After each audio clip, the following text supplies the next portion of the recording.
Good morning. We'll begin with our anchor song, Open Channel. Words are on the screen.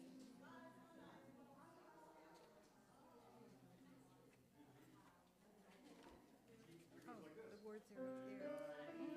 An open channel for peace. May I be a riverbed for love. May I be an open heart for compassion and joy. May I be an open channel for thee. Beautiful. Good morning. Welcome, everyone. My name is Crystal Norman. My pronouns are she and her, and I serve this congregation today as worship associate. Here in this sanctuary, no matter your spiritual beliefs, we practice imagining a healed and healthy world by centering ourselves in love and embracing the shared values of Unitarian Universalism. At its roots, the word religion means to bind together, and we are bound together by our values and the covenants we make about how to live those values. Living into our covenants is what makes us faithful UUs, because our values heal the connections to our true selves and our connections with one another and the earth. Today, as we practice imagination together, we will revisit the epic traditions of Hinduism with the Bhagavad Gita. So raise your hand if you were here for the previous service on the Bhagavad Gita. Excellent, welcome back. So glad to have you. And if you weren't here before, we will do a recap. So don't worry.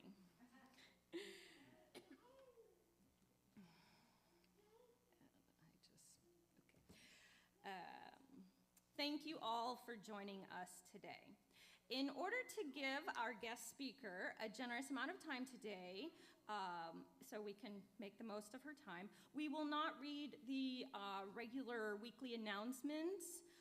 So just check the e-newsletter, and of course, there's information on social media as well. So, yes, the newsletter, which is published on Mondays, has all that information. Let us create our sacred space by lighting our chalice. Heather, will you please? Thank you.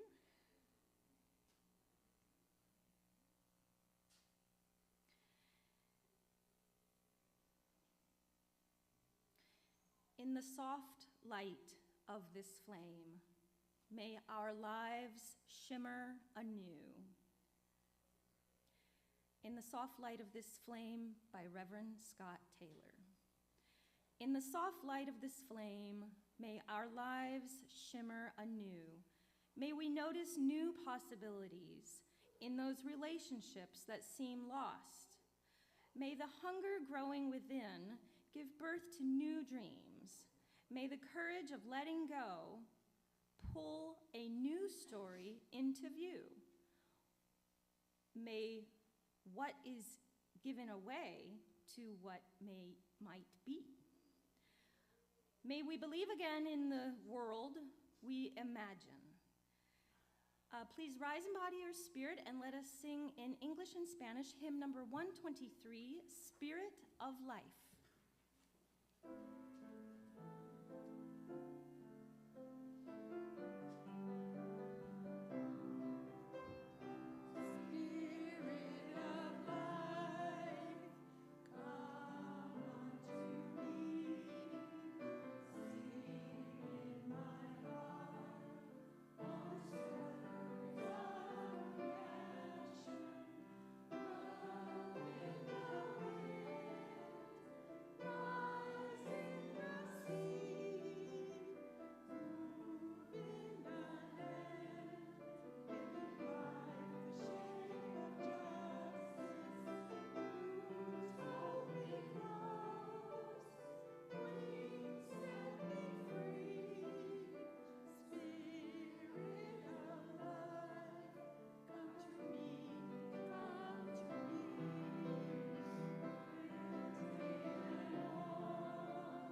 So we have a message for all ages, and we invite the young people to come forward.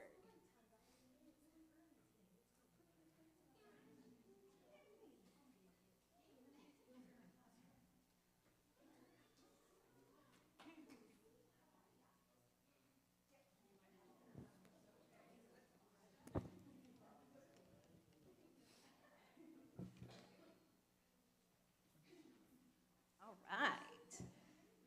Good morning. It's a little hot. Yep.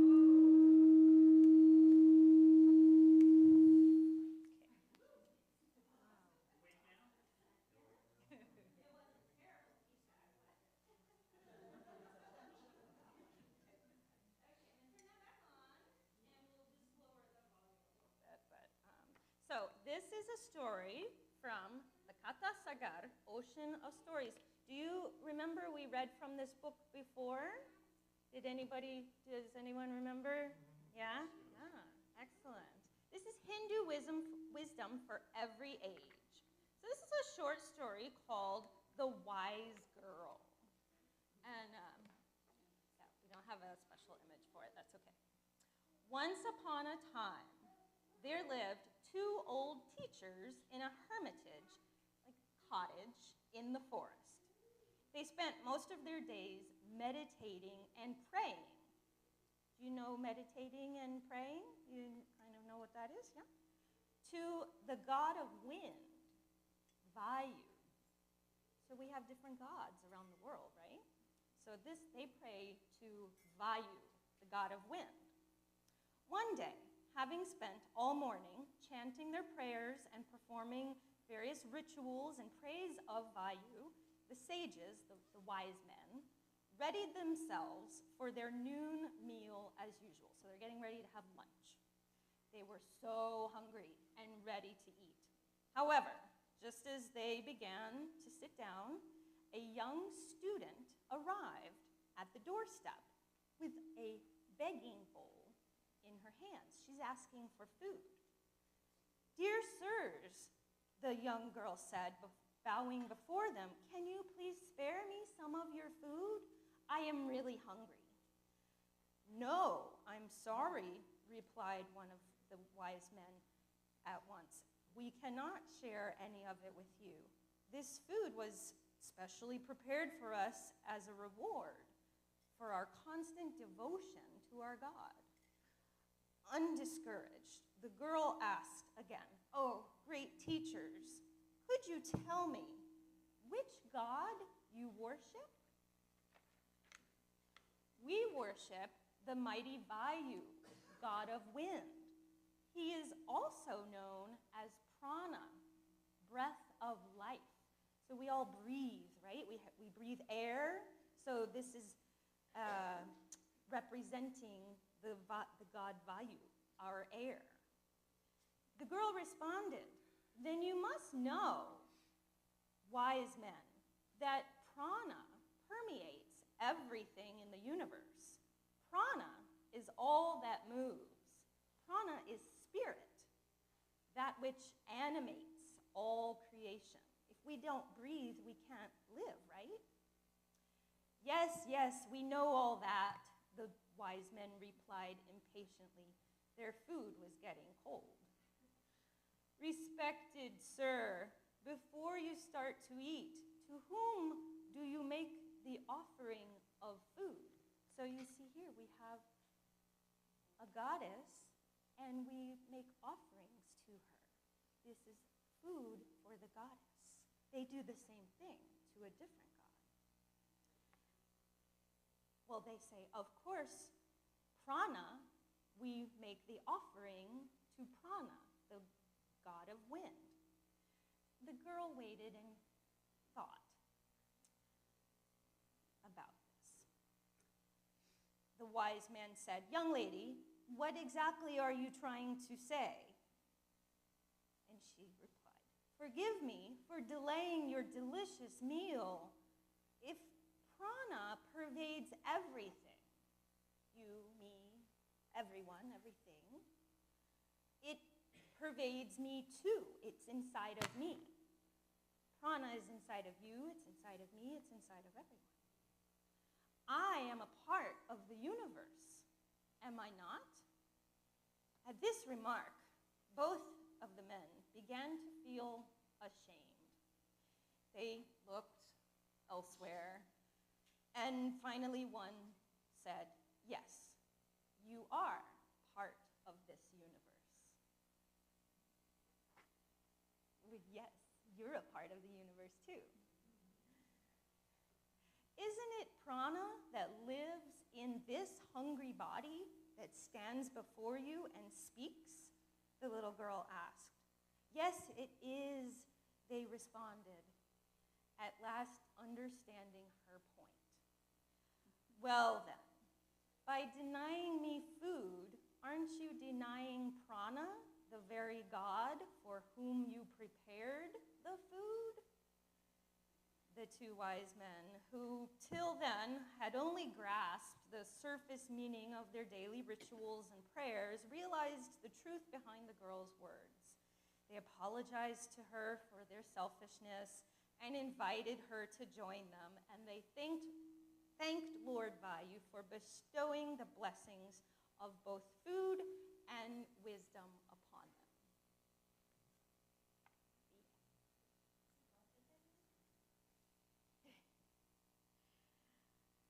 What did the wise men learn?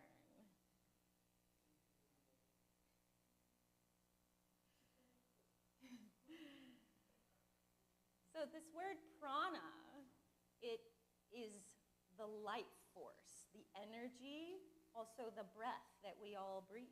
We all breathe air, right? Yeah. So sort of like how we have a special place for the chalice here, which is fire. The air is all around us. Fire wouldn't exist without air either. The prana is what makes up the universe. So we're all connected.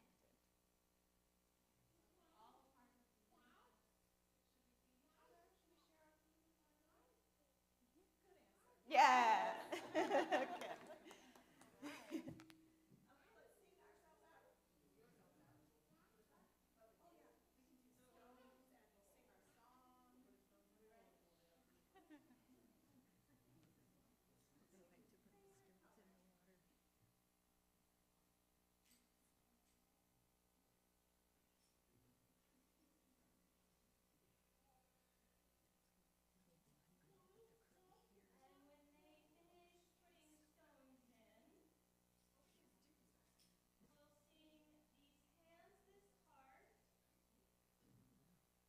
And it goes like this.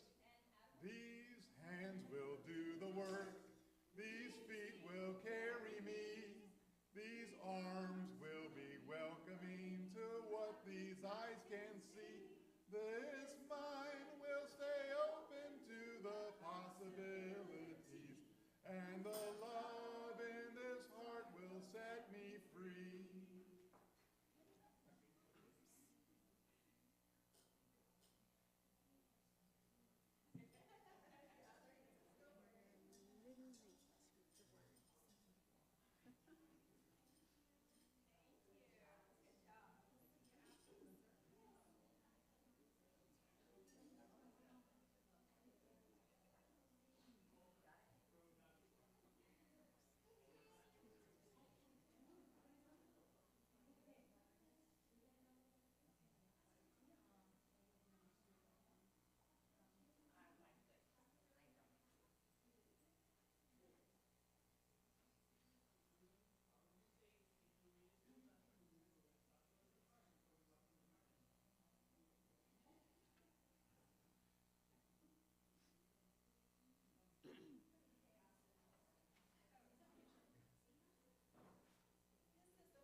To just breathe and to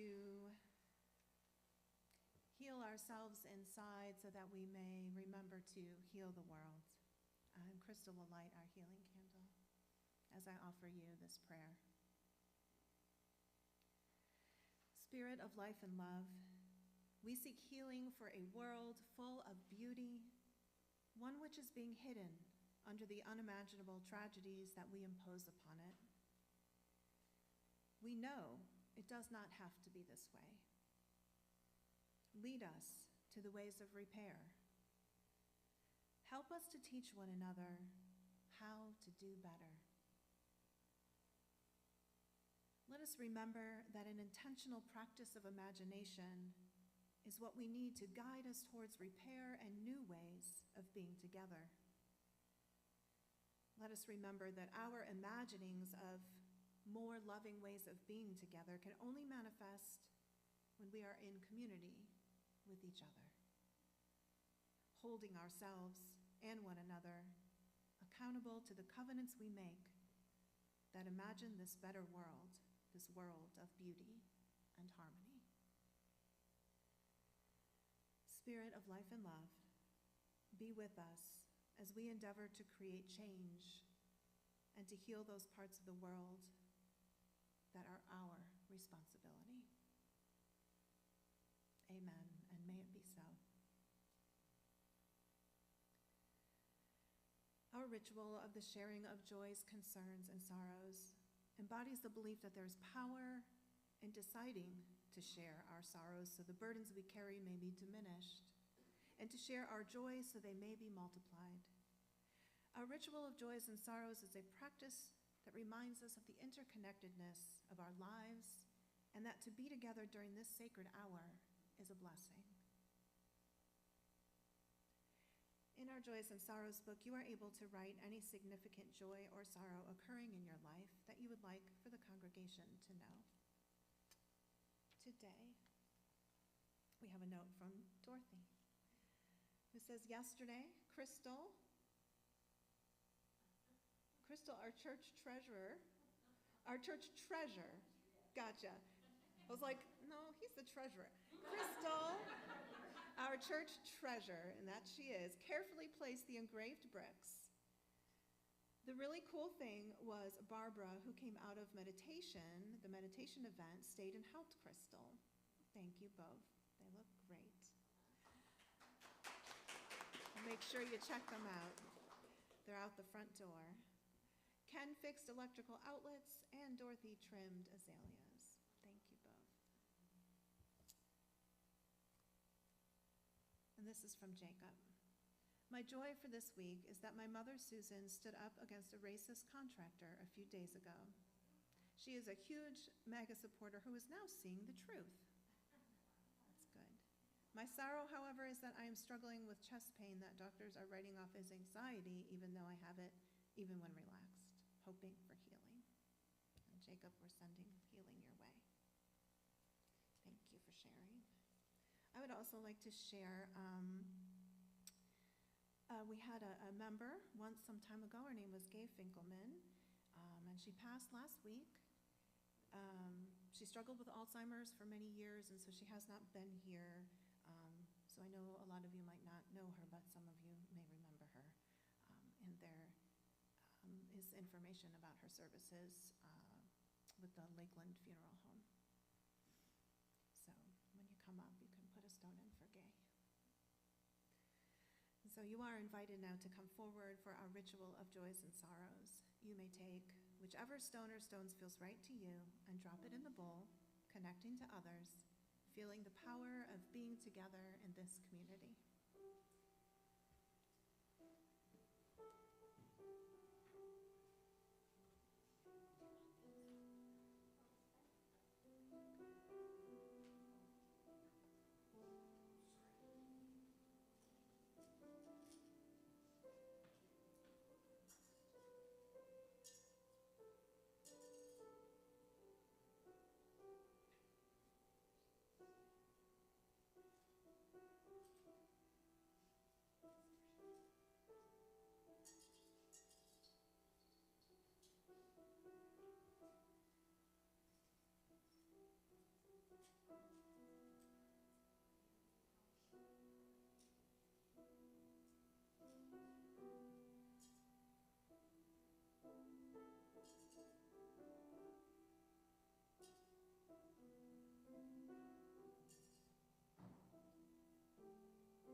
And we'll put some stones in for those folks who join us online.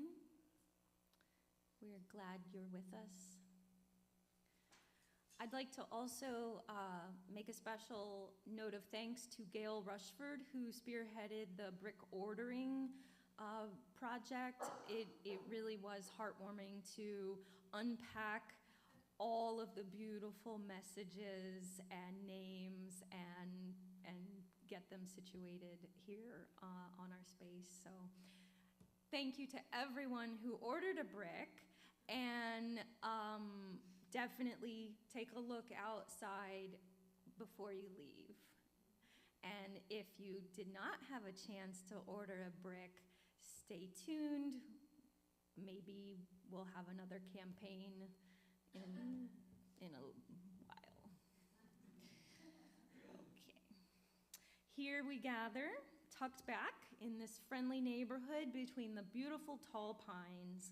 We are a community of people who have arrived from many different paths, yet we seek a common goal: to bring more love to a hurting and beautiful world. We do this by building our UUCL community with our time, talents, and treasures. Our shared UU value of generosity calls us to covenant with one another that we freely and compassionately share our faith, presence, and resources so that the dream of beloved community becomes a reality. This week, we will share our plate collection with the Rose Dynasty Foundation, the one and only LGBTQ+ center here in Polk County. We have had a 5-year relationship with them, and we want to continue to support their work. And you will notice that they also ordered a brick that is placed, yes. So it's very mutual relationship. Our ushers will now pass the plates for the collection.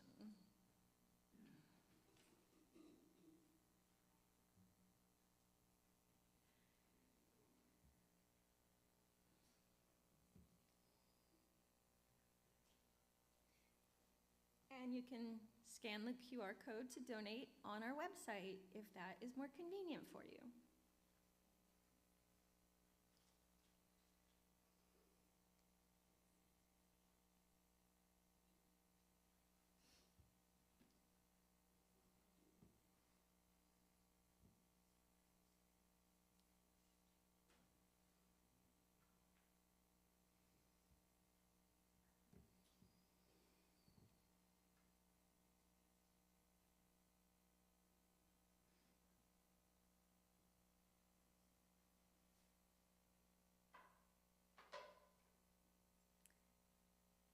Thank you, Sherry. Thank you, Jacob. I will now introduce our very special guest, Dr. Sucheta Kanjilal. Yes. Dr. Sucheta Kanjilal is Assistant Professor of English and Writing at the University of Tampa. Sucheta was born in New Delhi, India. After receiving graduate degrees in India and the United Kingdom, she moved to the United States and earned her PhD in literature from the University of South Florida in 2017. At UTampa, Sucheta teaches classes on cultural studies, epics, Hinduism, Bollywood, and literatures of the British Empire. She has published several academic articles and book chapters conducting research in Indian languages such as Hindi, Urdu, Bangla, Marathi, and Sanskrit. She's currently writing an article on Dharma and a book on the Mahabharata. She lives with her son, husband, cat, and dog in Tampa, and she also brought her beautiful mother with her today, who we welcome. Yes. So, please give your attention for the epic tradition in Hinduism by Dr. Sucheta Kanjilal.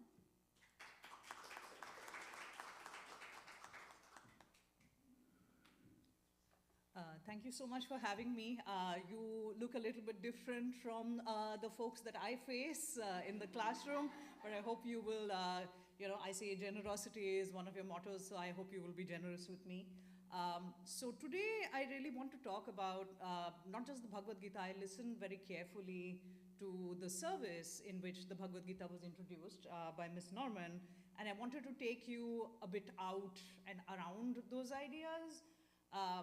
So could you show me the next slide, please? Yes. It's very difficult to really talk about Hinduism because it's such a vast religion, but I'm going to talk about a couple of concepts that are linked with things that you have already been speaking about. So first and foremost, Hinduism has, again, roughly a holy trinity, right? So we have Brahma, right, starting from my left side. I'm not good at directions. It's clearly not something I should be doing. This is Brahma, who is the creator of the world and the universe. This is Vishnu, who is the preserver of the universe, about whom you've been reading in the Bhagavad Gita and the Ocean of Stories. And this is Shiva, who is the destroyer of the universe. And today I'm really going to talk about a lot of traditions connected to the god in the middle, who is Vishnu, right? Next slide, please. So a bit of a recap of some of the things that I understand Ms. Normal talked about. And of course, there are lots of philosophical concepts in Hinduism, but I want to talk about three broad ones which will help us understand some of the stories and some of the epic traditions that we are talking about. So first of all, there is dharma, right? So dharma is actually, I'm going to read a scholarly definition of it, is a little bit of a difficult concept to translate into a single English word. Barbara Holdridge, who's a professor at University of California, Santa Barbara, says that it can mean, but is not limited to, religion, law, duty, norms, social usage, right conduct, morality, or righteousness. Right? So that's dharma. Karma, which is a related concept, is also a word that is commonly used now in English, and it's broadly what goes around comes around. However, in Hinduism, and if you'll permit me to make this joke that I make to my students, we don't YOLO, right? We don't live just once. We live in subsequent births, and we have subsequent lives, and our karma essentially follows us and determines the path that our lives take in the subsequent lives. So there is a saying in the Bhagavad Gita, which is in Sanskrit, which is karmanye vadhikaraste ma phaleshu kadachana, which means should keep doing your karma, the righteous act, the good, decent decisions, without worrying about the fruit of your labors, right? So you're just supposed to do the karma because, again, we are part of a larger plan. And it's not just about what you see in front of you, which I'll return to when I'm talking about the Bhagavad Gita. And the point of obeying dharma and by doing karma is to attain moksha, right? And moksha is to be freed from that cycle of rebirth and to reunite with the Supreme Being, right? So if you follow your dharma by doing the right karma, perhaps after a couple of lives, or if you're extremely lucky and extremely good after one life, you will reunite with the larger being. So you do these three things, and these three things sort of work together, right? So the other thing is, and I'm really grateful that you talked about this in your speech, because mostly I'm also a scholar of colonialism, is Hinduism really becomes a lot of the ways that it is practiced in India and abroad today during the colonial period, because British colonialism went both ways, right? So it both complicated Hinduism because they had their own way of understanding it, their own way of translating texts, but they also solidified certain ideas about Hinduism that now have become much more institutionalized, and so much so that many people in India may not even know that a lot of these ideas are relatively new, or the reframing of them is relatively new from the 19th century. Next slide, please. Sorry, I had much bigger slides, so now I'm going to have to say this, but thank you for your patience. So the Bhagavad Gita now is a part of a very, very large and very vast religious and literary tradition. And now it's considered a singular text that you can, as a point of reference. In fact, during the colonial period, often when missionaries or colonial officers would come to parts of then the British India, because India also is a concept that really emerges in the early 20th century, they would ask, what is your holy book, right?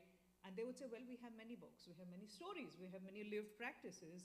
And in some ways, and of course there's a very complicated history of this, they settled on the Bhagavad Gita, which is one of many books that talks about how to do karma, what are some of the troubles that you may have in doing karma while following your path of dharma.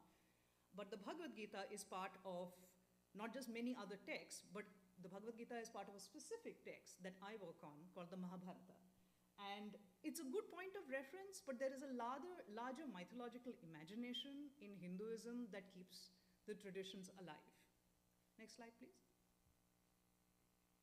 So this is a moment from the Bhagavad Gita where God essentially reveals himself, which we call a theophany. And he reveals himself to a man who had considered until then that he was a friend, and they are also cousins, but he says, you are part of a larger design. I'm not just your friend. I'm part of a larger cause that is going to change the world and rid the world of evil, right? Next slide, please. So again, this is as something I had said, Hinduism has 3 chief gods. The god in the Bhagavad Gita, who is Krishna, is essentially an avatar, another word that has entered common use, of Vishnu the preserver, right? And both the epics that I'm going to talk about today, and I'm a little partial to the Mahabharata because that's the work I do, involve avatars of Vishnu reappearing and imparting lessons to mortals and those who are a little bit more or less than mortals.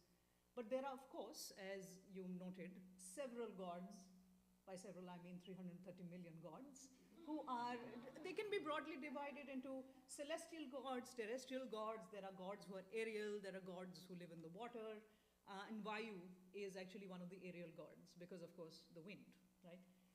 In general, it is a good idea when we think about Hinduism to not just think about the text, but also to think about the lived practices, the rituals, the prayers, the songs. And I can see that your congregation would be very sympathetic to this, that if there is more to religion than simply reading a book. There are things that we do together as a community. There are little things that we practice, and I noted that you are using the beads here, and there are similar practices in Hinduism. And there is also textual tradition. Of course, today I'm going to talk about the textual tradition because as an English professor, I am interested in the text, but I would like to show you how we can frame this text and where the Bhagavad Gita stands in all of this. Next slide, please. So there are broadly 2 categories of texts in Hinduism that are written texts or texts that have been written at some point. Shruti and Smriti. So Shruti and Smriti Shruti is a set of texts that are heard. They are revealed texts. So this is where, and Islam has revealed texts, and many other religions I understand have revealed texts. And they are the Vedas, the Upanishads. I know that you spoke about the Vedas. There are 4 Vedas. They have different kinds of ideas. And these are revealed texts. They are much more deeply philosophical. Where it gets interesting, especially for me, and really this has a great resonance in India today, is the Smriti texts. The Smriti texts are that which are remembered, right? And these are actually stories. They are texts and tales which are remembered, repeated, interrogated, and examined. We would be talking about these stories, we would be thinking about the message in them, we would be arguing about the message in them. This is something that is invited, right? And within this tradition of the Smriti, we have the 2 Sanskrit epics, which is the Ramayana and the Mahabharata. Next slide, please. So, next slide after this. So, looking at the Smriti text, or thinking about the Smriti text, so telling stories about the Smriti text. Many times grandparents will tell us stories from the Smriti text. It just helps us engage with Hinduism in a very daily lived manner. And you can immerse yourself in Hinduism, but it's also a sort of gentle way of doing it because stories are a very gentle vehicle for ideology, which is what one of the scholars that I really appreciate talks about, right? Next slide, please. This is a still from the Ramayana. I'm going to summarize both of these very briefly in a moment. Next slide, please. So when people listen to stories, it is interesting what Artidhant says, who is a professor at the University of Toronto. It is of crucial significance that in hearing these tales, Hindus are not taught about disconnected fictional heroes, but about themselves. Both epics, but particularly the Mahabharata, are rehearsals of Hindu identity. The epics, then, are fundamentally tools for creative reflection, crafting, refinement, and the ultimate political assertion of Hindu identity. So when we are telling these stories, it's not just about the stories. There's a lot more to it. But in a way, these stories also work because stories are beautiful and impactful and personal. Okay. Next slide, please. So now I'm going to turn to the Ramayana and the Mahabharata. One of the things again, I don't want to get too much into talking because I get very excited when I talk about these things. There are multiple versions of each text, and there's a long history of what gets translated, what gets left out, what gets consolidated, but broadly, These are the two epic texts, and they are part of the Smriti tradition, which has other texts, but these are two very key texts in the Smriti tradition, and they are epics. Roughly, the Ramayana is like the Odyssey, and roughly, the Mahabharata is like the Iliad, right? And next slide, please. What happens with the Bhagavad Gita is that it is essentially a very small part of the Mahabharata, the second text. And the well-known Bhagavad Gita deals with a moment of moral and ethical concern experienced by warrior Krishna, the gentleman who is folding his hands and leaning, who is reassured by the appearance of Krishna, a reincarnation of Lord Vishnu, the god in the middle, because something very difficult is happening in his life. To understand that, next slide please, let me tell you very briefly the story of the Mahabharata. To be clear, this is the longest epic that has ever been written, and the fact that I had decided to take on summarizing this at various occasions speaks to the folly of some of my choices as well. So the Mahabharata is a story of a great war. Like the Iliad, there is a war that motivates it, but interestingly enough, the war is fought by two sides of the same family, of course, over land and kingdom. The Pandavas are on one side, and broadly and roughly, and as you might know, epics never have perfect characters. Each of the characters has something, a tragic flaw, but roughly the Pandavas are the good people, and the Kauravas are the bad people, but they're not also incredibly bad. There's nuance there, and they fight this war. There are two sets of cousins who fight this war over who will rule over the Kuru kingdom. The book 6, so it has 18 books. At this point, they have started including a 19th book, which again makes my life a little more difficult. So they have started there are 18 books of the Mahabharata. I would say many of the books are just concerned about depictions of the war and crises and ethical concerns about war, because as you can imagine, war and religion, there's a lot of slippage between these ideas. And the Bhagavad Gita appears in book 6. And it is at the beginning of the war. And essentially, during this war, it is Arjuna, who is one of the Pandavas, technically one of the good people, who is considered a great archer, a great warrior, something like Odysseus, perhaps. And he gets to the war front, and he is standing in front of the people that he's supposed to fight with. And then he realizes that it's all his family. It's not just his cousins, who they have disagreements with. It is elders. It is their uncle. It is their grandfather. It is their teacher. Arjuna actually fights against his teacher because his teacher joins the other side. And his knees sort of buckle. And he tells Krishna, who is his charioteer, again, this is organized through, again, a very complex set of stories. The charioteer essentially will steer the chariot around and help the warrior fight the war, and says, how can I do this, right? Because of course I'm supposed to do this, but you're really asking me to kill my teacher. And teachers are considered close to God, and you're asking me to kill my ancestors. So what happens at that time is that Krishna says, I have something to tell you. You are part of a larger design. First of all, I am God. And two is, sometimes doing your dharma is difficult, right? What you see in front of you is this idea that you will kill your teacher, or you have to kill your grandfather in the war. But what is important is that you do this, your dharma, which is as a warrior, and each caste has their own dharma, to fight a war righteously, because the war has to be fought so that the cycle of evil that has entered the universe at this time ends, and we can start anew. So you might feel like it's a terrible idea to kill your brothers or cousins, but really you have to do this so that we can move on to better things. And actually he also talks about this because Krishna is in incarnation of Vishnu, and he says that he reincarnates, or he comes back to earth, and this might be a familiar theme from other religions, whenever there is evil on earth that needs to be ended. So he says in the Bhagavad Gita, this is another line from it, Yada yada hi dharmasya glanir bhavati bharatam avyudhanam adharmasya tadatmanam srijamyaham, which means whenever there is adharma in the world, I reincarnate and I return and I fight the adharma. Adharma is the opposite of dharma, and I come in a human form to make this happen.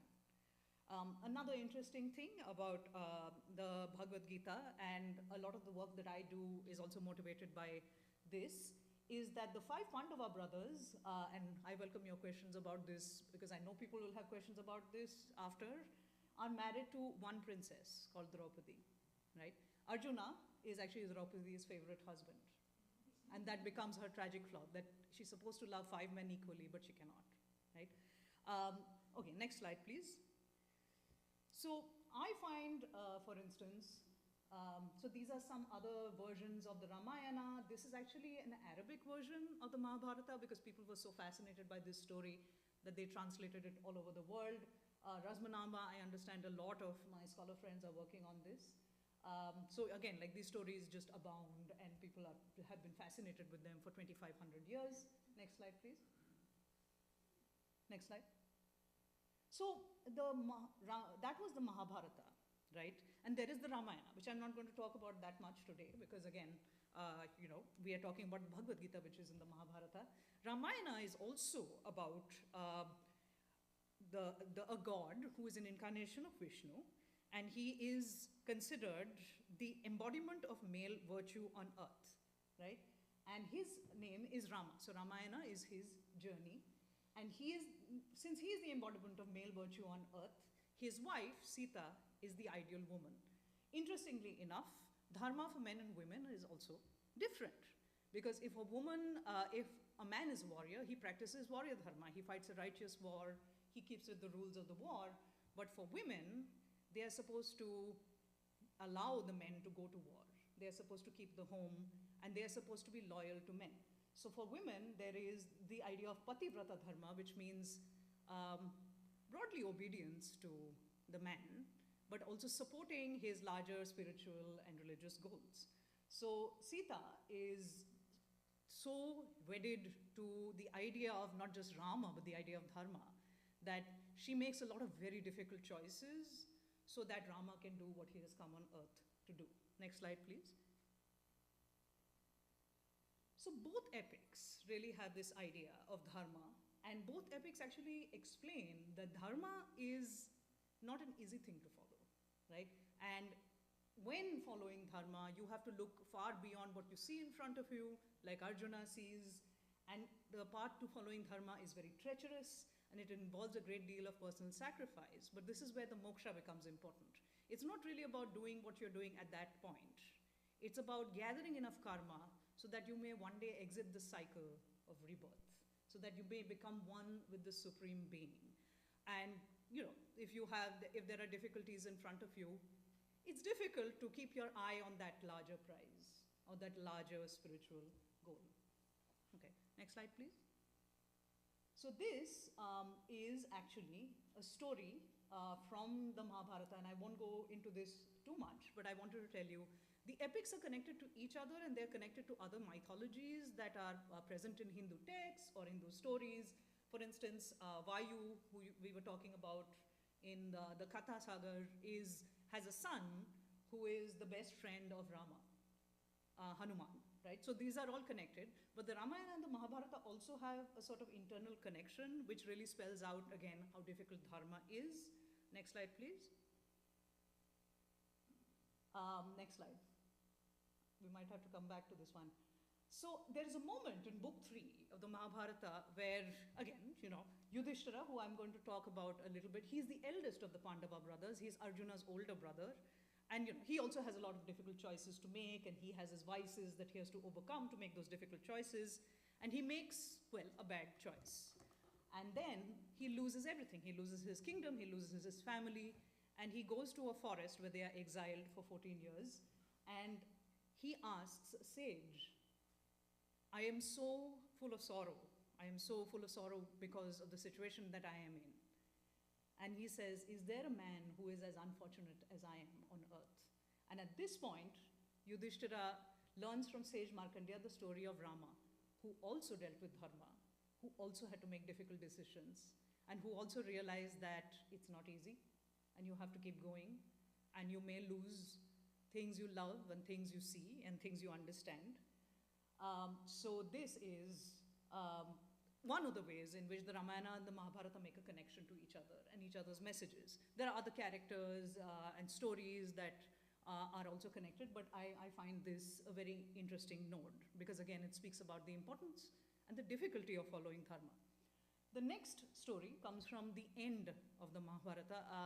The Mahabharata ends in a very ambiguous way, which I don't want to go into now, but I would like to share this story with you because it also talks about, again, how hard it is to follow the path of dharma and how hard it is to see that dharma is, well, around you sometimes. And I'm very happy that we have a dog here because we are going to speak about a dog. And essentially the story in book 18, which is towards the end of the Mahabharata, when essentially Yudhishthira, Arjuna, their wife Draupadi, everybody is sort of ascending to the heavens because they have renounced their kingdom, they have given their kingdom up to the younger members of the family, and they have set off to search for God, essentially. And what happens is, when they are climbing a mountain towards heaven, broadly, one by one, each of them falls off the mountain because each of them has sinned in some way. You know, Draupadi, for instance, loves Arjuna too much. She was supposed to love all the 5 men equally. One of the other men, Bhima, who is also incidentally the son of Vayu, the god, he's a glutton. I feel very bad for him. My students like him very much. He, sometimes prioritizes food over doing the right karma and dharma, and this gets him away from his larger spiritual goals. There are 2 men, Nakul and Sahadev, who are the youngest brothers. One of them is simply too good looking to make any good decisions, because that too can happen, vanity, right? There is another brother, Sahadeva, who actually has the gift of being able to see the future, but if he reveals the future, he dies. So he would have known that the war would happen, but he does not tell. And at that point, that's where the dharma and the karma comes in. Do you tell and die and save other people, or do you save yourself? And in a way, he chooses himself. So they all fall. And Yudhishthira, who is the oldest brother, whose vice is gambling, by the way, but we can talk about that at another moment, he survives, and he is ascending upwards to heaven. And when he left the town, they essentially, a lot of people were seeing them off in the town, but in particular, one dog started following the Pandavas. And while the rest of the Pandavas and their wife Draupadi falls, the dog stays, right? He stays and he keeps walking with Yudhishthira, and he climbs various mountains. It's of course very treacherous. And Yudhishthira reaches the gates of heaven. The dog is there. And as you saw, there's a picture of Yudhishthira standing with his dog at the gates of heaven. And they say, welcome to heaven, please come up to heaven. And he says, but wait a minute, this dog must come with me. This is my friend. He says, throughout our entire journey, right, he has walked beside me, loyally sharing all hardships. And of course, he is told by Indra, who is one of the gods in heaven, impossible, heaven is no place for dogs. Of course, this is designed for us to disagree with it. And you have won the supreme reward by your virtual life. You can abandon the dog now. I mean, you've reached, right? Yudhishthira says, I cannot do it. It would be wicked to cast aside one so devoted from a selfish desire for the joys of heaven, right? And then he says, but you left your brothers behind. Yeah, next slide, please. Sorry, next slide. Right, and he's like, no, I'm not going to do it, right?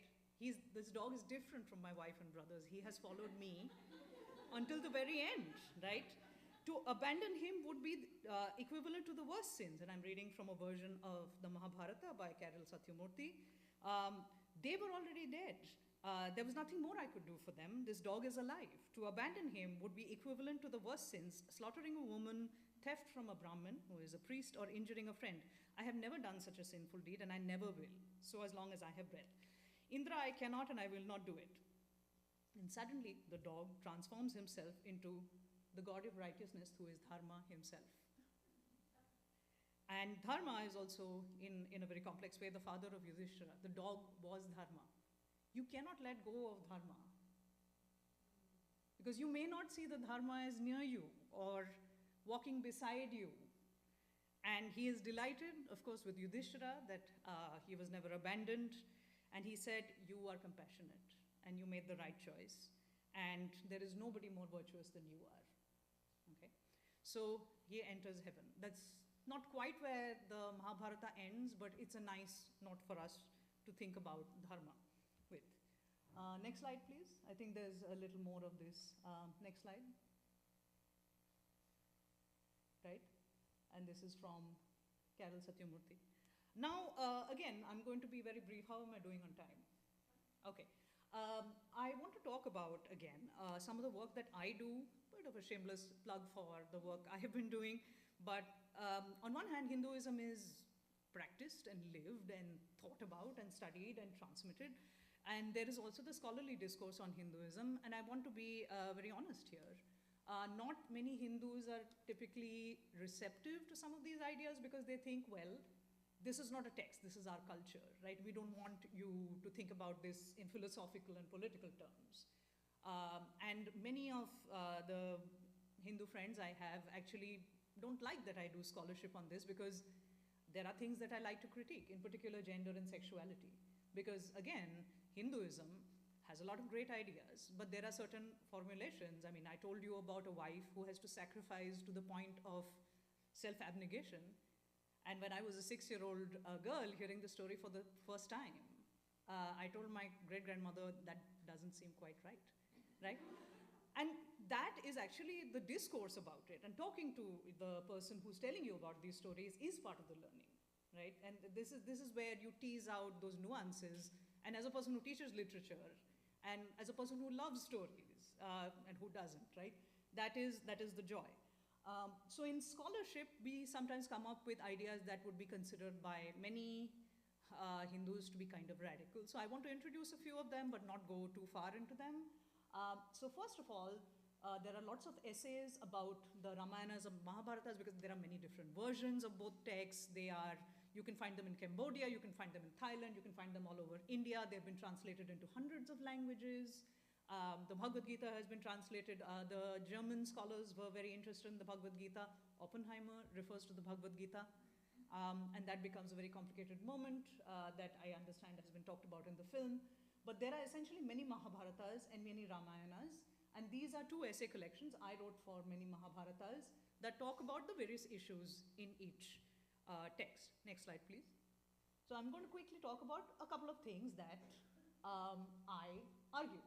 One is, I think that there is much more to the epic than what is written down or what is considered classical or what is consolidated. At some point in the 1960s, they looked at various different manuscripts of the Mahabharata and decided that one manuscript is better than the other, and they came up with a compiled version, which is enormous. So this happens in the Bhandarkar Oriental Institute in a city called Pune.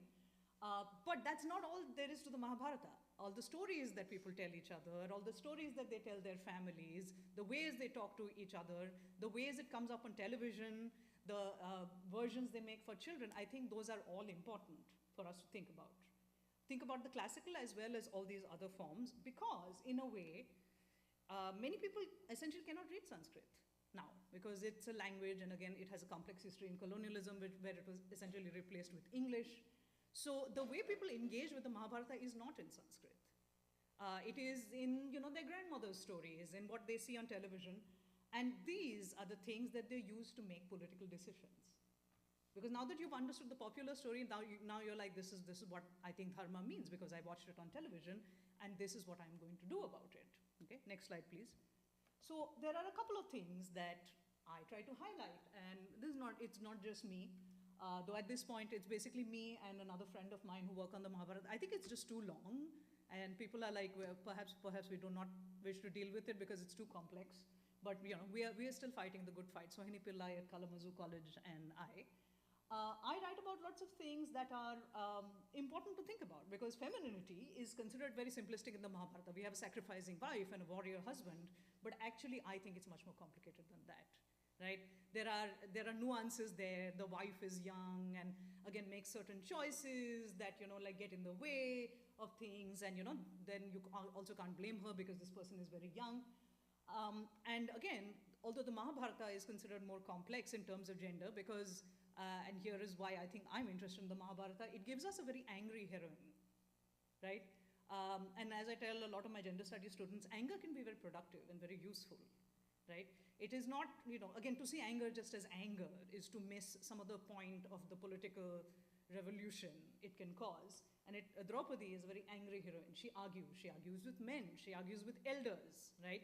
And in fact, like people will often tell their children in India, be like Sita, not Draupadi. They are two heroines of the same epic, so I actually talk about that. Another thing that has changed a great deal, not just over the colonial period, and in different versions of the Ramayana and the Mahabharata, is also masculinity. This is almost not talked about at all, because again, when we talk about gender studies, everybody's like, well, talk a lot about women. It's also men, how we see men. What it means to be an ideal man has been reshaped. Earlier, there were gods and Krishna that would be much more playful, much more gentle, much more generous, much more caring. And now those same gods are being reframed as very militaristic, very strong, very masculine, very interested in defending the nation. And I think, again, like there's quite a wide spectrum there. It's just that we are seeing that part of it in popular depictions. So I talk about that. Next slide, please. There's also the problem of caste. Technically, the Mahabharata is a text that is only accessible to members of upper caste. And again, caste is a very complicated issue to get into. And again, if there is only a group of people that are allowed to read it, it technically is a text that excludes. You're not even allowed to access the text. You're not allowed to touch the text. You're not allowed to come into the temple. And we cannot talk about this text as being one of the greatest things in the world, which many of us think it is, without thinking about people to whom it is not the greatest thing in the world. It is a reminder of oppression. It is a reminder of prejudice. It is a reminder that they've had to stay in segregated spaces that do not allow them access to food and water and other things. And so this is something that I do. And honestly, this was a difficult publication to get through because, again, it talks about something that people really do not wish to talk about. When we talk about race, I would say in India, race and caste are similar. And if you ask someone in India, is the caste system still going? It really depends on who you're talking to and what their experience is with race or caste. Because if you are upper caste, you would say, well, it's not a problem for me. And if you are lower caste, you will say, these are daily microaggressions that I face. And there's much more between the two of them. Next slide, please. And again, a couple of other things that I talk about is, of course, sexuality. This is actually very joyful, and this is something, again, I don't know why, I do know why a lot of devout Hindus don't want to talk about it, but actually the Mahabharata in particular is very broad and welcoming and talks about a lot of trans characters. There is a wedding between two women. There Arjuna, who is actually the warrior who you see in the Bhagavad Gita, actually transitions and becomes a dance teacher and takes a great deal of joy in wearing beautiful clothes and doing his hair and gathering his skirts. And of course, everybody else is laughing at him because they're like, oh, is he going to really shoot someone after gathering his skirts? Well, he is. You can have your beautiful skirt and you can have the love of other women who love him for dancing, and you can, vanquish an enemy, right? These are not mutually exclusive. So I would even say that there are parts of the Mahabharata that are just queer joy. Just the beauty and the chaos and the loveliness and the fluidity of gender. But again, this is not something that is really talked about in the popular narrative, right? My grandmother was not telling me this particular story, but I'm glad to be able to excavate this story to bring it forward. The other problem that has happened, which links us to the last slide, I promise that I will be done very soon, is that there were two major adaptations of the Ramayana and the Mahabharata that came out in the 1980s on television, right? This is where it gets complicated for me because technically we do have the text and we have the holy text and we should be able to read the holy text, but as you know, we cannot, right? Many people do not read in Sanskrit. So now people rely on what their parents tell them, but also what they watch on television. And these two TV shows became a really big deal in the 1980s in India, where I know my students can't even imagine this world, but there was only one television channel. And every Sunday, they would show the Ramayana in various episodes and the Mahabharata. So this happens between 1987, 1989. And in many ways, that imagination, I know you're talking about imagination, and that illustration was so powerful that many people in India just remember these. So to not study the television adaptation and what they do, and to only focus on the classical would be to miss a lot of the plot.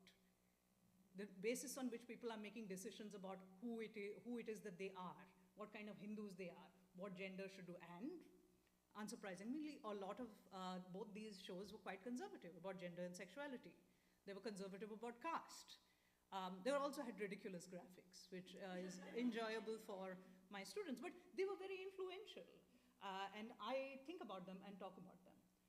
And one of the things that these TV shows, among many other things, led to is, next slide please, how the epics are thought about in India today, right? Next slide. Right? This is the Mahabharata TV show. This is Krishna of the Bhagavad Gita. Next slide, please. And this is the Ramayana TV show with Rama and Sita. The whole thing is on YouTube, now in HD screen, right? But again, that speaks to the legacy of these things and the importance of these things in practice for people, right? Next slide, please. So now, it's not just that I'm concerned with the original telling, but also the retelling, because this is how these stories stay alive, and this is how these ideas stay alive. And they have less to do with what Hindus thought about in the past, but who Hindus want to be today, right? And who they want to be in the future. Like, how do you want to be Hindu in a larger world? And now, of course, everything has gone online. So debates about who is Hindu, and who is a devout Hindu, and who is a good Hindu man, and who's a bad Hindu woman, are online, on Instagram, right? You can join a group, and you could talk about the Ramayana and the Mahabharata, but again, like, it's sort of freewheeling, right? Like, because we are not reading the original text, maybe we've watched the TV show, maybe we watched another TV show. Next slide, please. And these things have become very impactful, right? One of the ideas that comes up, which is in some ways good news for me, but bad news in terms of how India is seen, not as a secular nation, which it used to be when I was growing up and my mother was growing up, but as more of a Hindu nation, is the Bharat of the Mahabharata. They might rename India after the Mahabharata. They might rename India Bharat. For people who are very devoutly Hindu and perhaps even Hindu nationalist, Bharat is considered a space that is solely Hindu. It is not a space where Muslims are welcome. It is not a space where lower caste persons are welcome. And India is a space which is secular and everyone is welcome, and they want to move from India to Bharat, which, as you can imagine, is very ominous and is very exclusionary. This, not this year, last year, they actually built a huge temple for Rama in a city called Ayodhya. And the Prime Minister, Narendra Modi, the Prime Minister roughly in India, is like the president. He does a lot of executive activities. And they built a Ram temple to celebrate the god of the Ramayana, right, who is essentially an incarnation of Vishnu. Next slide, please. It was a big, big deal. They're also releasing, again, and Indians never get tired of this because, again, like, just telling the story and retelling the story is an affirmation of their understanding of their culture and religion. Big budget Bollywood Ramayana will be released in 2 parts over 2026 and 2027. If Marvel is a big thing for people here, I don't think people realize how big the Ramayana and the Mahabharata are. That sort of fantasy format, but also mythological, it's very impactful, there's like a lot of space for graphics. But these can lead to some problems too, because if you have a very simplistic reading of it and don't embrace all the tangents, all the corners it can go into, all the ambiguities it shows about gender, it can exclude, right? There was a war that they have just declared a ceasefire on between India and Pakistan, and a lot of the language they used, a lot of the rhetoric they used is, they believe, from the Ramayana and the Mahabharata. But actually the Bhagavad Gita has a much more refined message about dharma, right? It doesn't say, well, just kill the person who doesn't look like you, or the person who doesn't practice what you practice. They say that there are, if I may go to Hamlet a little bit, there are more things in heaven and earth than are dreamt of in your philosophy, right? And that's a very generous and expansive way of looking at what you're supposed to be doing. the Mahabharata and the Ramayana are used to oppress people on the basis of caste. And again, I think this is to do this tradition and these stories a great disservice. Because there is more to them, and there's a lot of room in them for peace and acceptance and understanding and tolerance. So that is some of the work that I kind of hope to do. But again, sometimes everybody's not as generous about it as you are being at the moment, right? Next slide, please. I just want to show a couple of images. This is the movie that's coming out in 26, 27. Now, of course, where the Ram temple is has also become a major tourist spot, and it has an airport. And they're talking a lot about how there's going to be an airport that people can visit from. And I was like, well, that's not in the original epic. I'm pretty sure there was no airport. But again, like the ways in which like money and tourism and nationalism and the epics are working together is very intriguing and potentially dangerous as well. Next slide, please. This is how many people were at the inauguration of the temple. Millions of people, right? It was a big, big deal. Next slide, please. So again, the Bhagavad Gita is a small part of the Mahabharata, and it in some way distills certain ideas about dharma. But there is the larger epic, the Mahabharata, and there is also the Ramayana, and there are numerous other texts that are a part of perhaps not just the Smriti tradition, but the Shruti tradition. And here are just some of the things that I teach and work with. These are some of my favorite. I'm happy to circulate this if you would like it. Versions of the Mahabharata and the Ramayana or retellings. There are shortened version of the Ramayana and the Mahabharata. There are a couple of them which are plays based on a specific event in the Ramayana and the Mahabharata. The first one, Sita's Ramayana, is a lovely comic where the Ramayana is told from the perspective of the heroine. My students enjoy this very much. And, there are also, things like Andha Yug, which I am currently writing about, that talk about the immense darkness of following dharma and the destruction of war, which we must contend with if we must do the right thing. So that's sort of the overview of it. And again, there's much more to this. I'm happy to talk further. But thank you for having me. And I hope I've been able to contribute to your learning. You have the goddess Saraswati here, who is the goddess of learning, who is actually one of the daughters of Shiva. And I really appreciate your interest in learning more and keeping an open mind about many of these things. Okay, we can show the images of the text. Next slide, please. I don't know, I just like book covers. Yeah. What sort of English professor would I be if I didn't enjoy that? Next slide, please. So these are the two good versions, right? Next slide.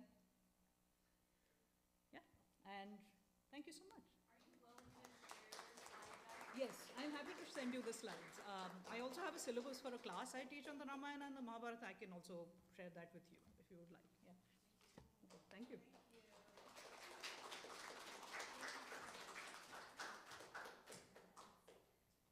Thank you so much. We really appreciate all of the work that you've done over this information. So, I just wanted to say I was really excited when I came across Dr. Kanjilal's dissertation online, and when I reached out to her to see if she would be willing and able to speak to us, and she said yes, and I said yes. So thank you so much for sharing all of this information. Yeah. We are coming to the end to our closing words. By Susan L. Van Dresser. Let us sing the magic of imagination. Let us sing the magic of imagination by which we know one another and live the lives of eras gone by. Let us sing the magic of creation by which we build the world of our soul and teach its wisdom to others, young and old.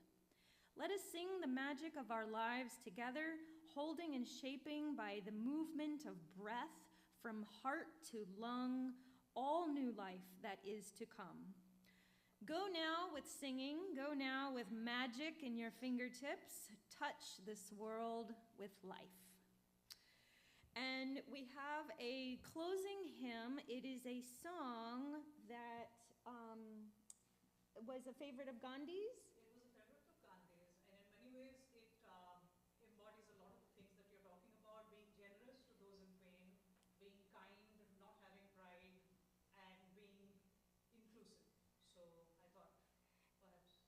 Yeah, it's beautiful. And is it sung in? It's sung in a language called Gujarati, which was Gandhi's first language. Okay. But yes, I find it.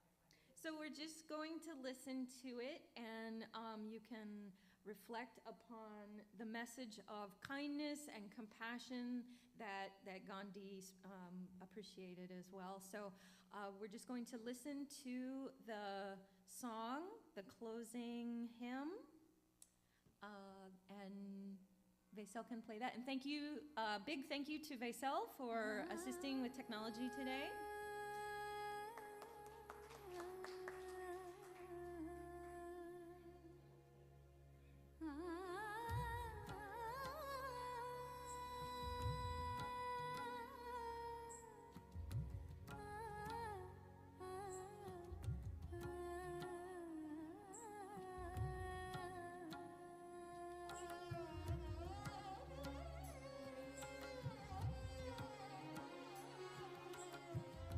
वैष्णव जन तो तीने कहीजे पीड़ पराई जाने रे वैष्णव जन तो तीने कहीजे पीड़ पराई जाने रे पर दुखे उपकार करे तो ये पर दुखे उपकार करे तो ये मन अभिमान नाड़ी रे वैष्णव जन तो तेने कहीजे पीड़ पराई जाने रे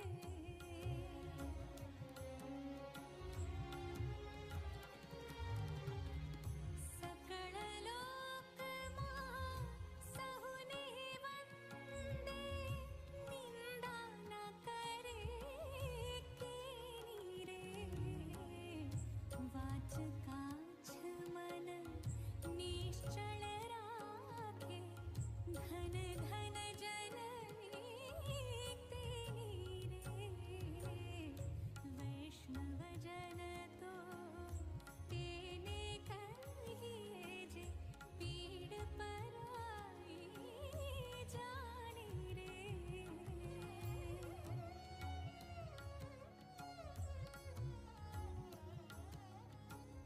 समदृष्टि ने तृष्णा त्यागी पर स्त्री जेने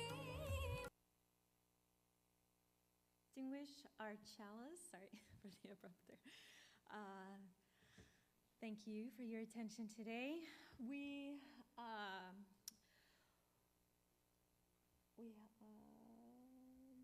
extinguish this chalice, but not the light of truth, the warmth of love, or the fire of commitment. These we carry in our hearts and out into the world. Thank you.